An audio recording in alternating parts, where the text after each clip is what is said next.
This is the XP Pen Artist 22E. It has a full HD screen, comes with the 2048 levels of pressure sensitivity pen, and retails for $689. This review unit was provided to me by the fine folks over at XP Pen. The Artist 22 checks all the right boxes. It is big and you can connect it to any Windows or Mac computer. If you've never had the opportunity to draw on a screen this big, don't. It will ruin you. Once you use something this size, it's really hard to go back to those 11 or 13-inch displays. The screen itself on the device looks better than I expected. The resolution is 1920 by 1080. The viewing angles are all good, and it doesn't have any excessive color correction that you need to do out of the box. I don't know a ton about color profiles, but all I had to do was tone down the brightness just a little bit, and it looked great for me. Its little brother, the 16-inch tablet that I reviewed a few months back, came with a textured screen protector on it. This also comes with the screen protector, but you have to attach it yourself. And I can say for personal experience, it is really hard to attach a screen protector to something of this size.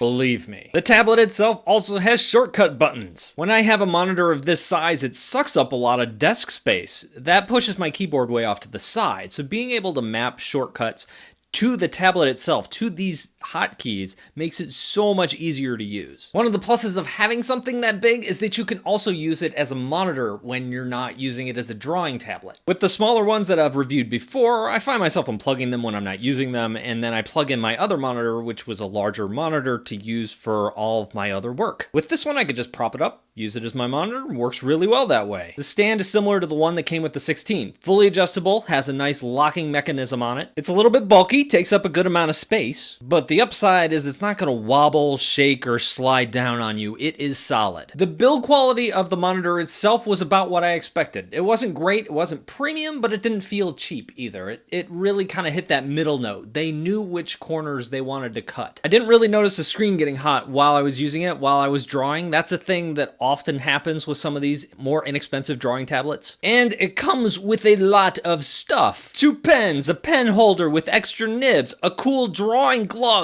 and more wires than an NSA field office. Oh yeah, how's that screen protector coming? I don't know. Putting on screen protectors is clearly not my superpower. What is my superpower? I can tell where books were printed based on how they smell.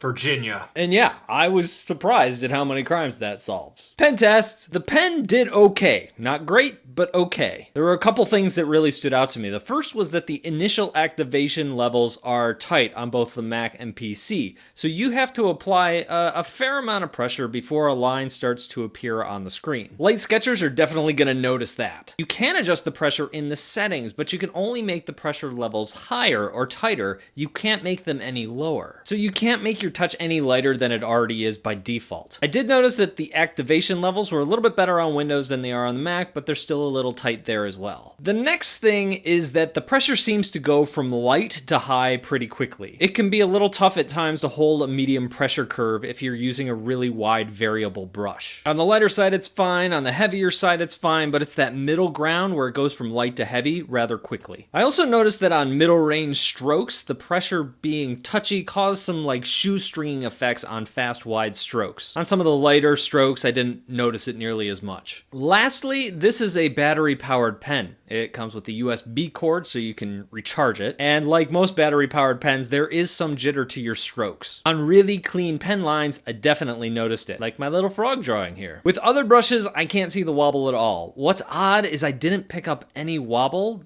on the XP Pen 16, which uses the same exact pen. Maybe it was the texture of the screen protector that it came with that provided a little more resistance when drawing, which gave me more control and reduced that jitter. I'm not sure there. So trade-offs. Every time that you cut the price of what you're buying, you're trading off something. What are you trading off when you buy this tablet? There is a fair bit of space between the glass and the tip of the pen where it hits the screen. This is often referred to as parallax. It's much easier to see when I hold my camera up to an angle. When you're hovering directly over it, it doesn't bother me too much. It bothers some people. I think the really crazy thing is that the 22-inch Cintiq, which is about the same size as this device here, has about the same amount of space between the glass and the screen. So even on the Cintiqs of this size and this level of quality, you're getting the same effect. I also talked about the initial activation force before and how hard you have to press to get a line. Light sketchers, probably gonna hate that.